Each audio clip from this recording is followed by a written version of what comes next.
Perkenalkan, nama saya Shalom Gracia Parimayoga Ariel, NIM 71 2022 224. Di sini saya akan mengawali pembahasan materi kita kali ini, yaitu tentang Gereja di Timur dan sekitarnya sampai NCZG menarik diri.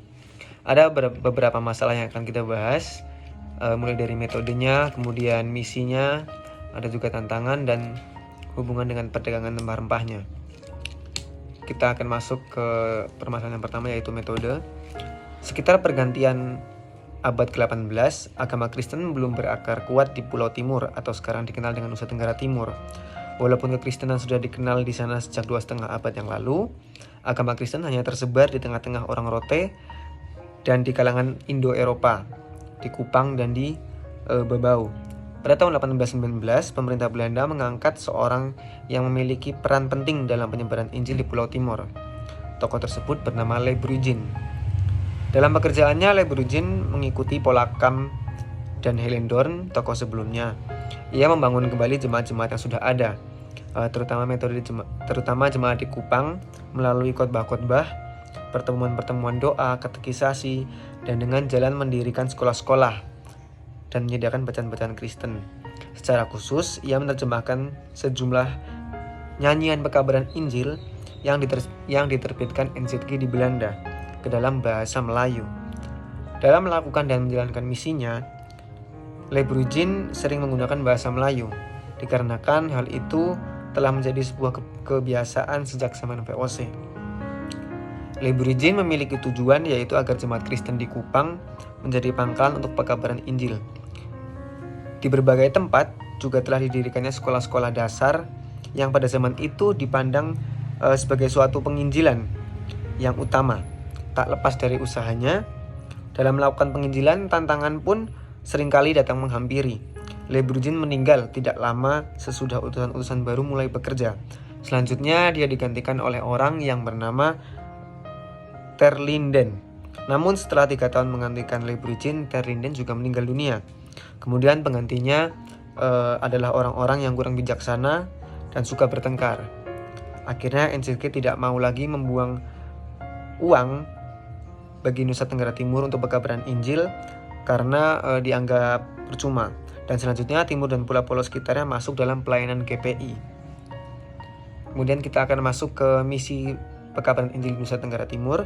Kita membagi ada 3 misi-misi yang dilakukan atau perwujud nyataannya melalui menguasai secara politik, kumpulan nyanyian-nyanyian, dan mendirikan lembaga pekabaran Injil. Kita akan masuk ke yang pertama, menguasai secara politik, ekonomi, dan keagamaan. Di Nusa Tenggara Timur, orang-orang Belanda hanya menguasai beberapa daerah di Pulau Timur, kota Kupang sebagai pusat, dan menyebar ke Pulau Rote. Dilihat secara ekonomi, pulau itu tidak ada artinya bagi orang Belanda, berbeda dengan Maluku dan Minahasa. Orang-orang Kupang secara keagamaan sangat terlantar, dan bahkan ada yang belum tersentuh Injil. Injil hanya tersebar di kalangan orang-orang Rote dan di kalangan orang-orang Indo-Eropa atau campuran. Kemudian ada selanjutnya, misi yang dilakukan adalah kumpulan nyanyian-nyanyian. Le Brugin mengikuti pola Kam dan Hellendoorn.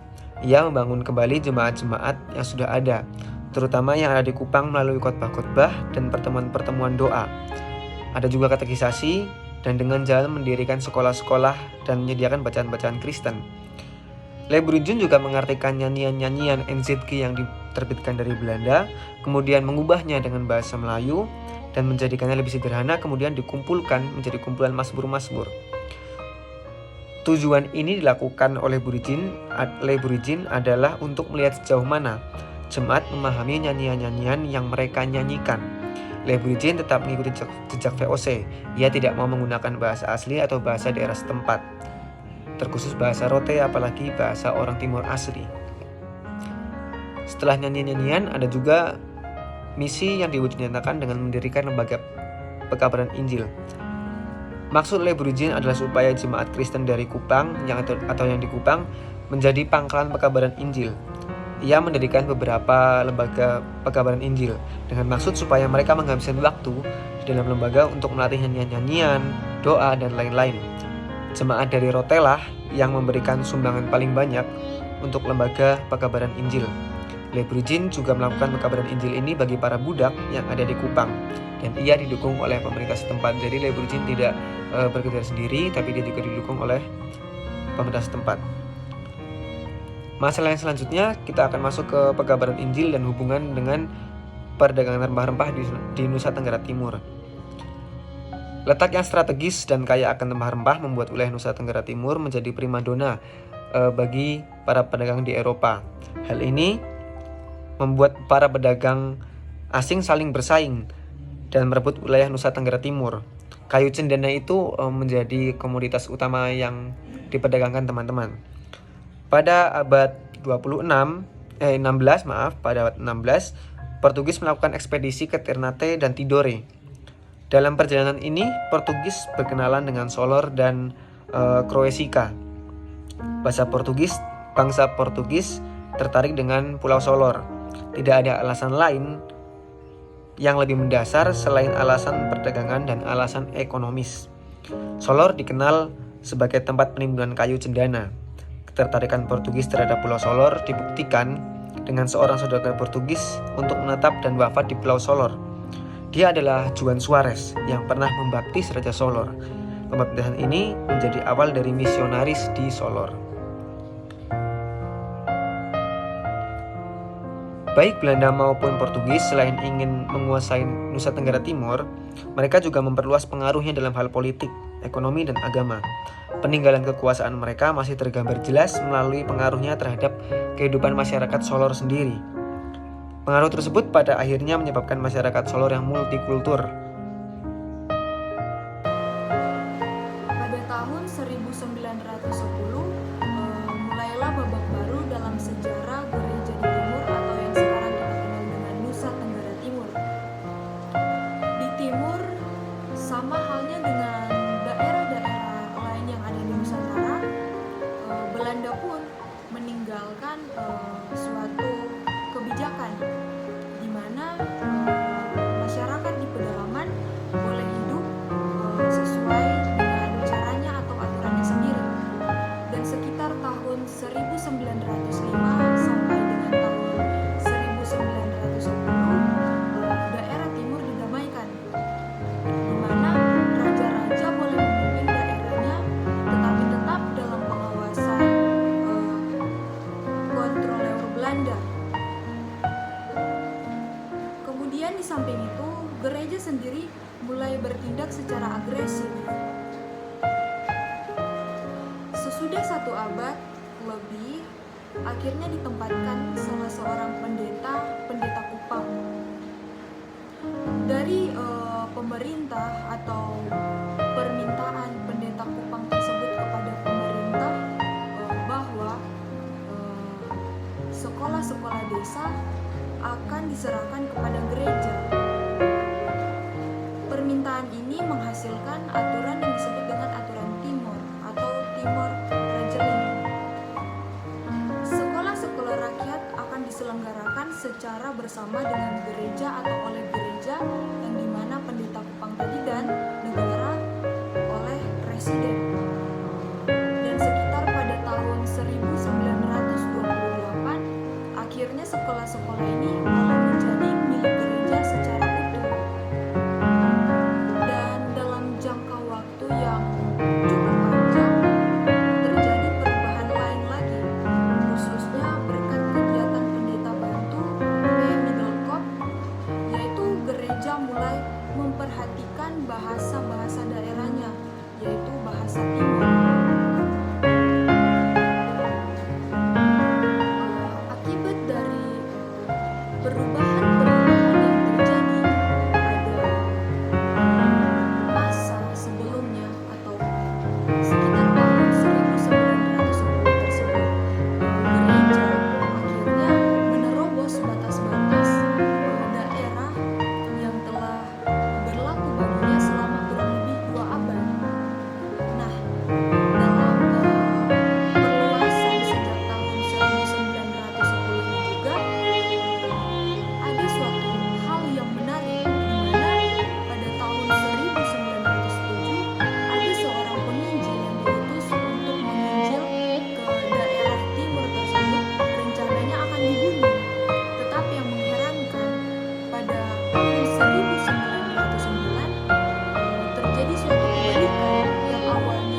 oleh tenaga atau orang-orang Indonesia.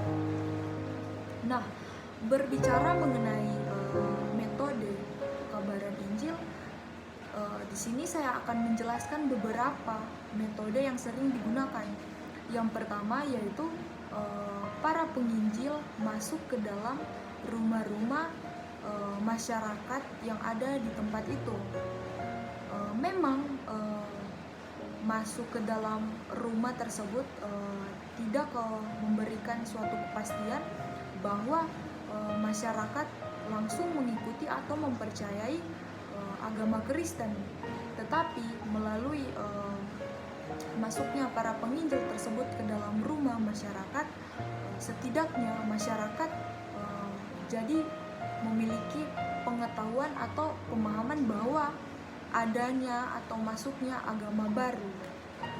Dan semisalnya jika penginjil masuk ke dalam rumah masyarakat tersebut dan mendapati salah seorang dari keluarga yang ada di rumah tersebut sakit, maka dilakukan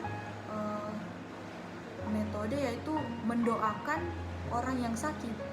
Dan jika orang yang sakit tersebut menjadi sembuh, maka secara langsung atau tanpa berpikir panjang lagi, maka sejumlah orang yang ada di dalam rumah tersebut akan menjadi percaya dan mengikuti agama Kristen. Metode yang kedua yaitu muncul pada waktu orang mengadakan pesta. Sementara orang menunggu hidangan disajikan, penginjil dapat berbicara mengenai kebaikan dan kejahatan, mengenai kehidupan di seberang sana atau suatu kematian, atau juga mengenai roh-roh serta dewa-dewa. Dan yang utama, mereka juga mengemukakan pandangan atau kebenaran mengenai ajaran-ajaran Kristen.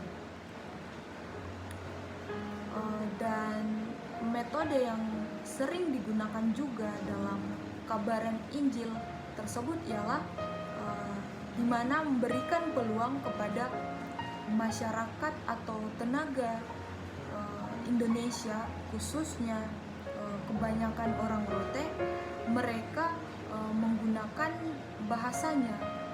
Mereka melakukan diskusi dengan masyarakat setempat dengan menggunakan bahasa daerah, sehingga itu menjadi sesuatu hal yang dapat menarik simpati masyarakat dan akhirnya akan membangun suatu hubungan dalam mendiskusikan hal-hal yang berbau atau yang mengarah ke agama. Nah, dan yang paling penting, metode yang sering dilakukan dalam melakukan pekabaran Injil ialah sarana yang paling utama, yaitu adanya sekolah atau pendidikan mengenai agama. Selanjutnya saya akan menjelaskan mengenai baptisan massal. Pada poin sebelumnya saya telah menjelaskan mengenai perluasan sejak kurang lebih tahun 1910, di mana terjadi perluasan yang secara besar dan signifikan, sehingga mengakibatkan perluasan yang secepat itu ditampung dengan metode pembaptisan massal.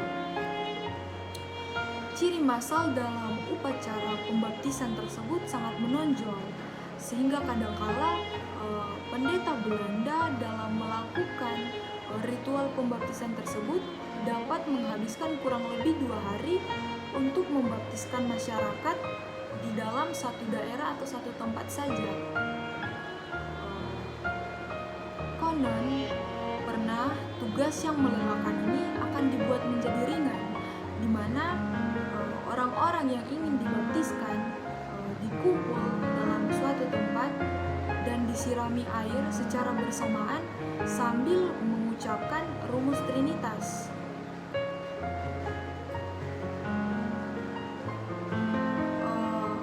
Kemudian sampai tahun 1926 hanya orang atau pendeta Belanda lah yang dapat melakukan pembaptisan tersebut meskipun mereka berjumlah tidak melebihi dari 7 orang. Dan dalam melakukan atau ingin mengikuti suatu baptisan tersebut, ada 2 syarat yang akan diikuti. Syarat tersebut merupakan syarat yang sangatlah mudah. Yang pertama, masyarakat atau orang-orang yang ingin dibaptiskan itu harus memberikan benda atau barang yang berbau agama yang sebelumnya dianut oleh orang tersebut. Dan yang kedua yaitu menghafalkan doa Bapa Kami. Nah, GPI menganut asas mengkristenkan dulu barulah menginjili. Maka pemisahan sakramen tidak bisa tidak harus dipertahankan. Dan yang terakhir saya akan menjelaskan mengenai kehidupan jemaat. Akibat dari pemakaian metode yang telah saya jelaskan pada poin sebelumnya, maka pelajaran agama bagi orang yang telah dibaptiskan sangatlah penting. Ada berita tentang seorang pengantar jemaat yang tua pada tahun 1920-an, di mana ia mengadakan pelajaran Alkitab tiap pagi dan sore hari di kampung-kampung yang telah dilayaninya, di samping memimpin ibadah atau kebaktian di hari Minggu. Di katekisasi, ia juga mengajarkan kepada calon baptisan dan calon sidi. Ia juga mengajarkan agama di sekolah-sekolah. Selain itu, pengantar jemaat itu memimpin paduan suara, berkunjung ke rumah orang Kristen dan bukan orang Kristen, mendoakan orang yang sakit, memimpin kebaktian, penguburan serta perkawinan, serta mendamaikan perselisihan dan lain sebagainya. Di tengah orang yang baru masuk Kristen itu, disiplin gereja sangat ketat dan dipertahankan, sehingga berbeda halnya dengan sesuatu atau kehidupan jemaat yang ada di Minahasa. Di timur, aturan ini bisa dipertahankan karena belum ada persaingan yang berarti dari pihak misi. Saya akan melanjutkan materi dari teman saya Bella. Kita akan masuk ke bagian selanjutnya, yaitu gerakan roh di Kisar. Ada kegiatan P-Middelkoop, kemudian perluasan dan organisasi, persiapan gereja mandiri, ada juga tindakan konkret. Kita akan mulai dari yang pertama, ada gerakan roh di Kisar. Jadi teman-teman, gerakan roh di Kisar ini atau tragedi roh di Kisar terjadi di sekitar tahun 1921. Semasa Pulau Baradaya termasuk resort Pendeta Kupang, berlangsunglah gerakan kebangunan di Pulau Kisar. Jadi nama Kisar itu diambil dari nama pulau di timur. Gerakan ini adalah respon dari orang-orang di daerah Kisar yang menganggap isu-isu Perang Dunia I sebagai hukuman dari Allah atas dosa mereka. Pada tahun 1920, Nyora Watimena yang adalah istri pendeta Bantu mengajak masyarakat setempat untuk bertobat dan mengakui dosa-dosanya. Bahkan kelompok penginjil semakin mendesak, bahkan melakukan penyiksaan terhadap warga setempat yang tidak mau bertobat. Pada awalnya penduduk menganggap penyiksaan itu adalah jalan penerimaan Roh Kudus. Namun setelah ada 2 korban meninggal akibat penyiksaan, barulah pemerintah bertindak dan gerakan roh di Kisar itu berakhir. Selanjutnya kita akan membahas kegiatan P-Middelkoop. Kegiatan-kegiatan yang telah digambarkan selama ini biasanya menggunakan bahasa Melayu. P-Middelkoop selaku pendeta bantu GPI di Timor mendalami bahasa, budaya, agama, dan sejarah suku Timor dengan maksud supaya kabar baik disalin ke dalam bahasa dan pola pikir orang Timor. Tindakan Middelkoop ini sempat diremehkan oleh teman-teman seperjuangannya. Namun ia justru mendapat respon positif dari penduduk setempat. Middelkoop diberikan mandat untuk menerjemahkan Alkitab dalam terbitan bahasa Timor pada tahun 1937. Mulai tahun 1924, ia juga telah mulai mengubah nyanyian-nyanyian rohani dalam bahasa Timor. Dalam penerjemahan Alkitab, dia didampingi oleh pendeta T. Benuvinit dan guru Toto. Semasa Middelkoop hidup di Timor, jumlah orang Kristen yang tadinya hanya 5.000 orang bertambah jumlahnya menjadi sampai 80.000 orang. Maaf, saya koreksi, jumlah orang Kristen yang tadinya 500 orang setelah Middelkoop melakukan kegiatan-kegiatan berkembang menjadi 80.000 orang. Kita akan lanjut ke perluasan dan organisasi.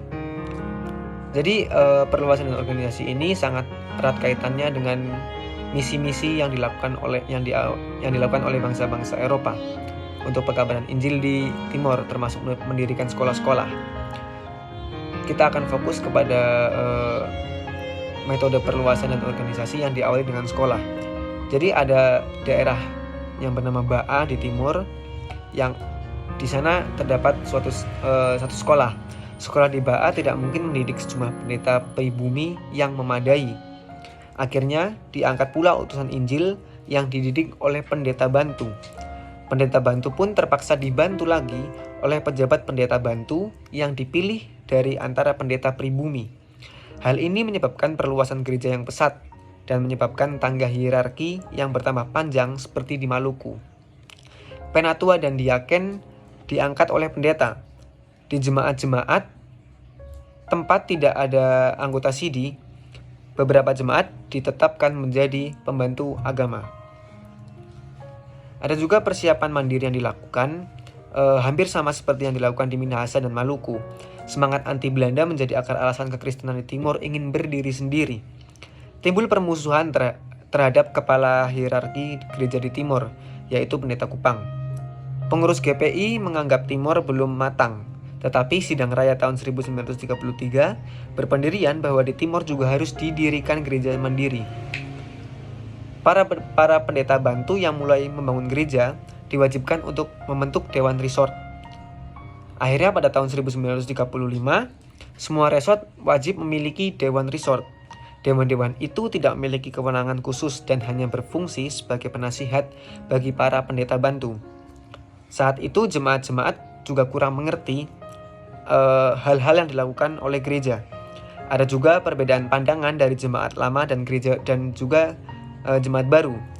Akhirnya sejak tahun 1937, pimpinan gereja berusaha menjelaskan secara lisan maupun tulisan arti kata-kata seperti gereja, jemaat, pejabat, dan lain sebagainya.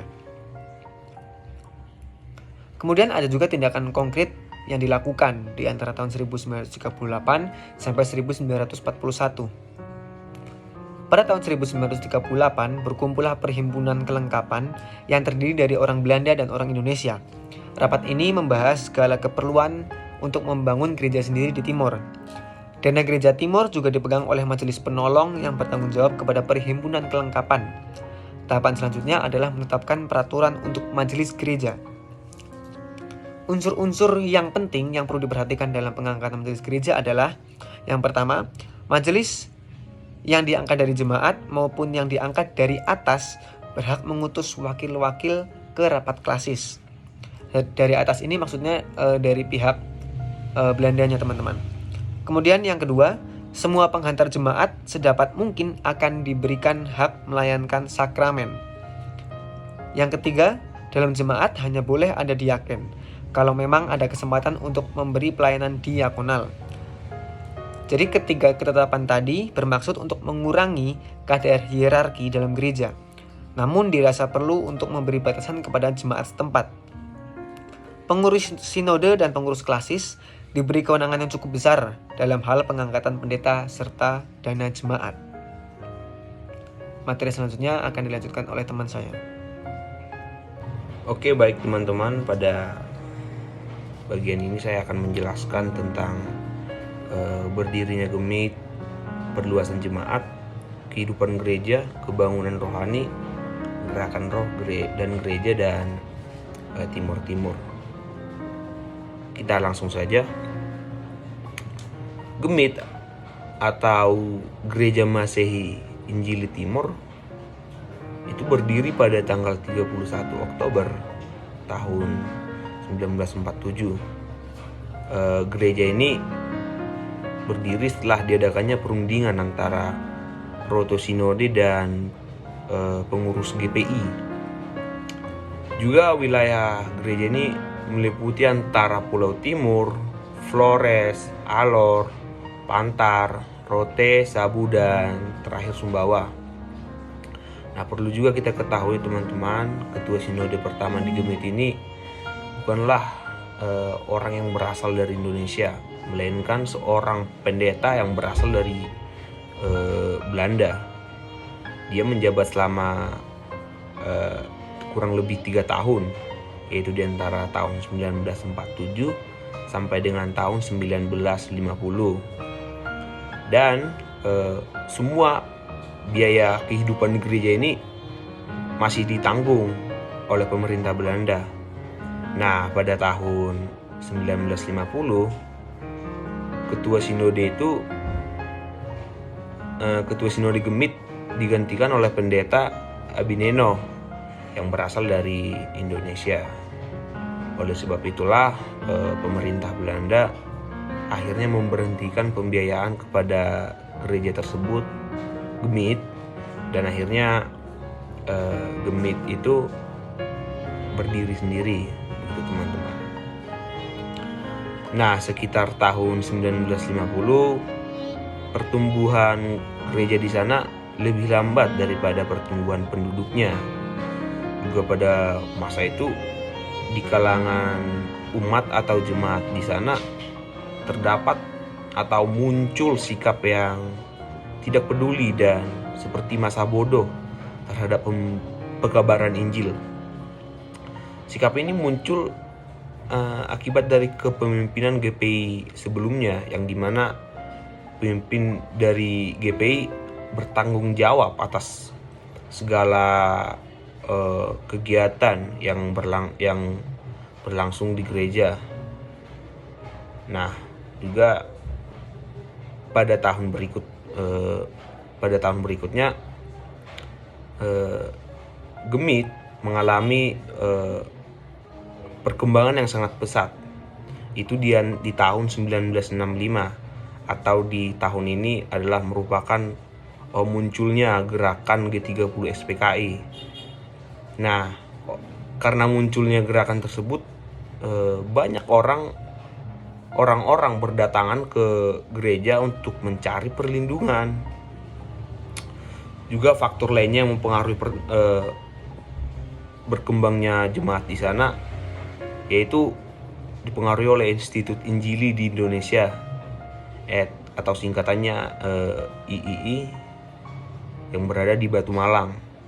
Nah, yang dimana pada saat itu kebanyakan atau rata-rata mahasiswa yang di Institut Injili di Indonesia itu kebanyakan berasal dari NTT. Nah, setelah mereka lulus dari sana, mereka kembali lagi ke timur.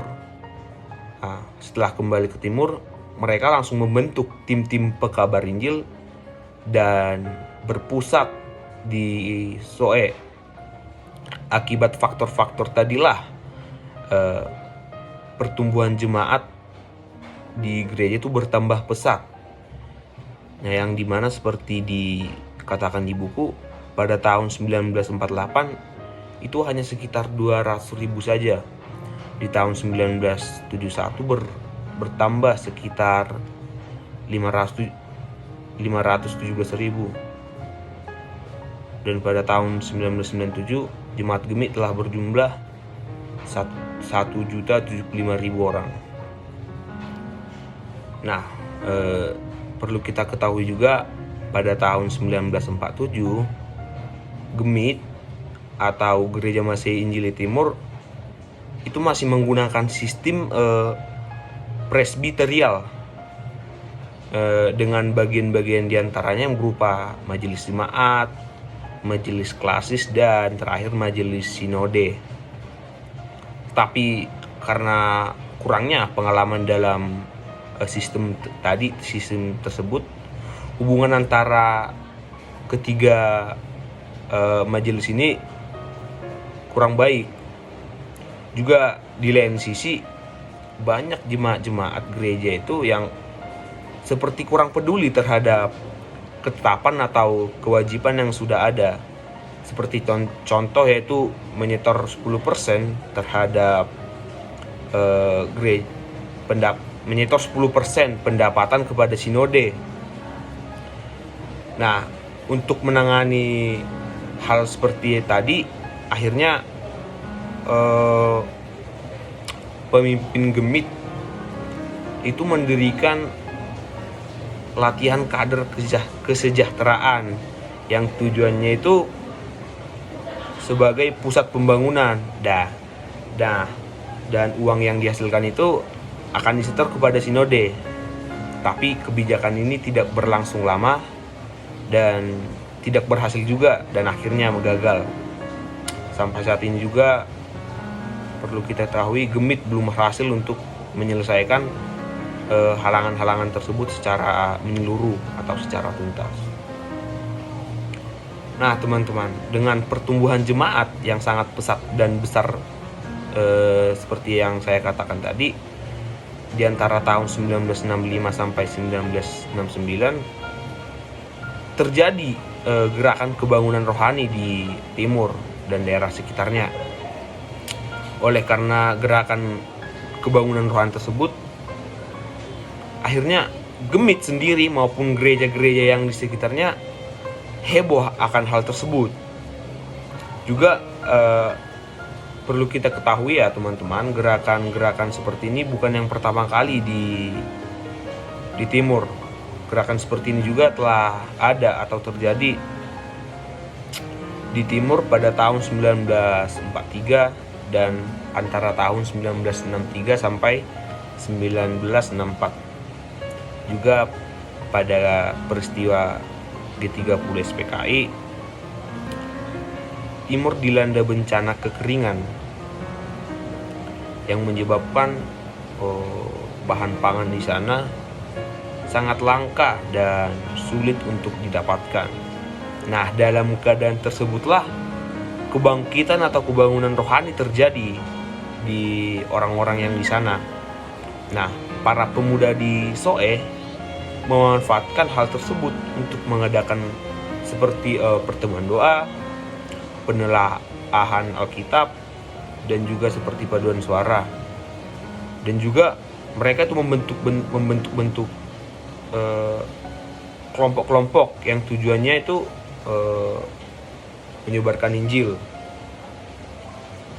Itu sekian penjelasan saya tentang gemit. Berikut akan dilanjutkan oleh teman saya. Terima kasih. Sekarang saya akan menjelaskan mengenai permulaan agama Kristen di Sumba hingga perpecahan yang terjadi di dalamnya.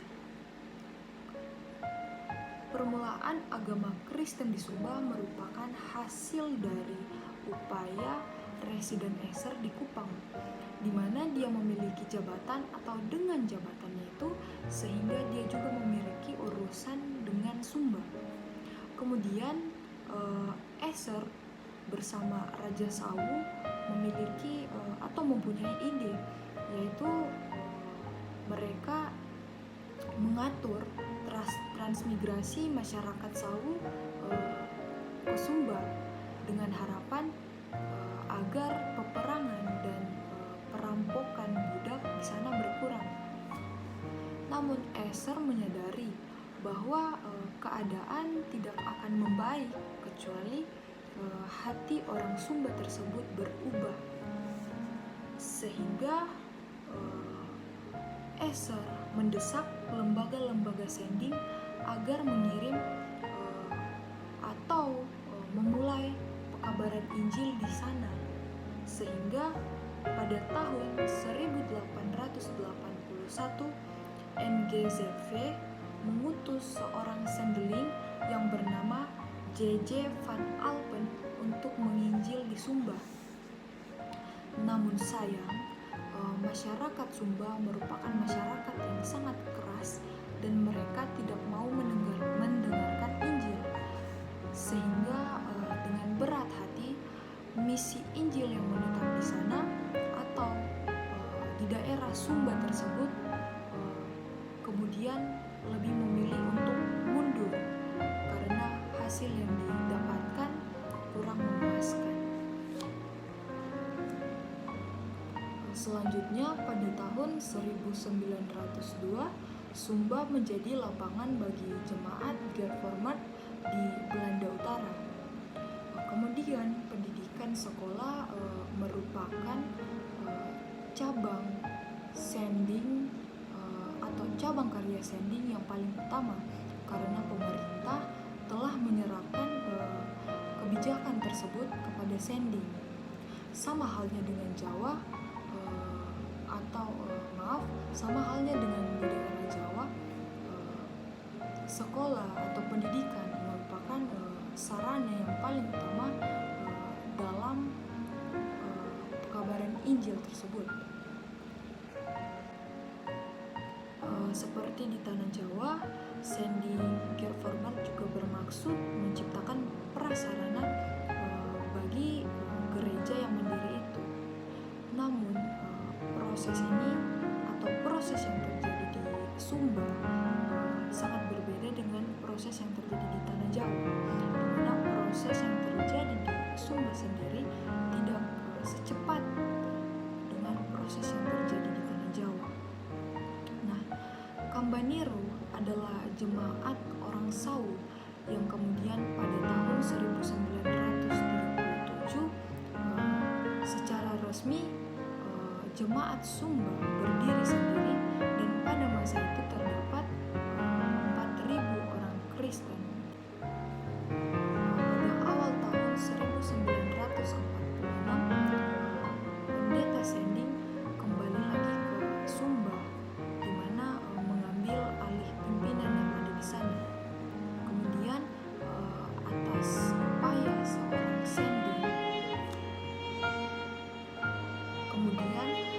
upaya seorang sending jemaat Paieti melakukan suatu perundingan yang kemudian menjadi suatu sinode pertama yang disebut dengan Gereja Kristen Sumba yang terbentuk pada Januari tahun 1947. Kemudian sinode ini atau sinode Gereja Kristen Sumba yang mandiri terus bekerja sama dengan sending Gereformat Kerken. Nah, dalam proses yang berlangsung selama 10 tahun tersebut, akhirnya posisi pendeta sending tersebut yang awalnya dari pemimpin menjadi pembantu dan penasehat. Selanjutnya saya akan menjelaskan sedikit mengenai tantangan-tantangan yang terjadi di dalam Sumba tersebut, di mana kehidupan masyarakat Sumba yang terpencil yang bisa dikatakan masuk dalam konteks pedalaman dan kurang terpengaruh oleh modernisasi sehingga suatu aliran atau kepercayaan atau unsur religius masih sangat kental dan kuat di daerah tersebut, di mana upacara-upacara keagamaan dan persekutuan dalam kampung masih sering dilakukan, sehingga seperti contoh jika masyarakat dalam daerah tersebut yang melakukan upacara ritual mempersembahkan korban, maka masyarakat tersebut pun akan membagikan daging korban tersebut kepada masyarakat yang sudah menganut agama Kristen di Sumba, sehingga para sending tidak menyetujui akan hal itu. Ini merupakan suatu hal yang suatu hal yang masih dilema, yang memberikan dilema, rasa dilema bagi jemaat Kristen yang ada di Sumba pada saat itu. Selanjutnya menyikapi dari persoalan mengenai korban persembahan tersebut, maka menimbulkan suatu perpecahan di mana para sending sangat membenci dan menolak dengan keras mengenai hal tersebut, sehingga mereka dengan tegas membuat hukuman atau memberikan hukuman kepada orang atau jemaat yang melakukan pelanggaran.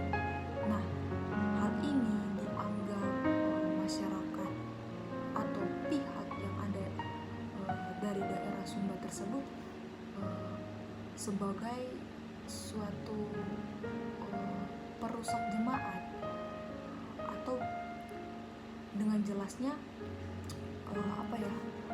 masyarakat pihak Sumba menganggap bahwa pendeta-pendeta atau sending yang bersikap tegas tersebut merupakan perusak bagi jemaat, sehingga hal ini menciptakan suatu adanya perpecahan. Maka dari itu mereka memisahkan diri dari sending. Saya akan menutup materi kami ini dengan tanggapan kritis dan kesimpulan. Tanggapan dari kelompok kami ialah sumber bacaan dari materi ini memberikan informasi yang sudah cukup jelas, namun masih memerlukan dukungan dari sumber-sumber lainnya. Materi yang disajikan pun sangat relevan bagi kita yang sedang mempelajari proses perkembangan gereja-gereja Nusantara. Ada beberapa topik yang menurut kelompok kami patut untuk dikritis atau diberi perhatian lebih, terkhusus bagian awal. Informasi yang kami sajikan ini tidak terlalu lengkap.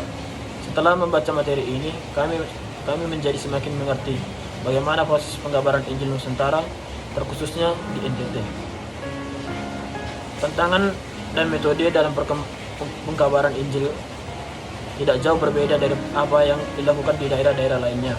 Meskipun demikian, hasil yang didapatkan wilayah NTT sangat berbeda jika dibandingkan dengan wilayah Minahasa dan Maluku. Kesimpulannya, seperti yang kita tahu, sebenarnya wilayah NTT ini bukanlah prioritas Belanda. Hal ini berpengaruh kepada penggambaran Injil yang terjadi. Penggambaran Injil yang terjadi ini di wilayah NTT memperoleh hasil yang bisa dibilang lebih rendah dari keberhasilan jika dibandingkan dengan penggambaran Injil di wilayah lain seperti Minahasa dan Maluku. Adanya banyak faktor yang menyebabkan hal ini terjadi, antara lain wabah penyakit, bencana alam, dan kurangnya tenaga terdidik, dan lain-lainnya. Bahkan dapat dikatakan bahwa perkembangan di Timor, khususnya pada tahun 1930-an, lebih banyak merupakan hasil kejadian di luar Timor dan rupa hasil kegiatan orang Timor sendiri. NJK dan GPI memilih andil besar dalam proses penggambaran Injil di NTT. Sekian, terima kasih. Shalom.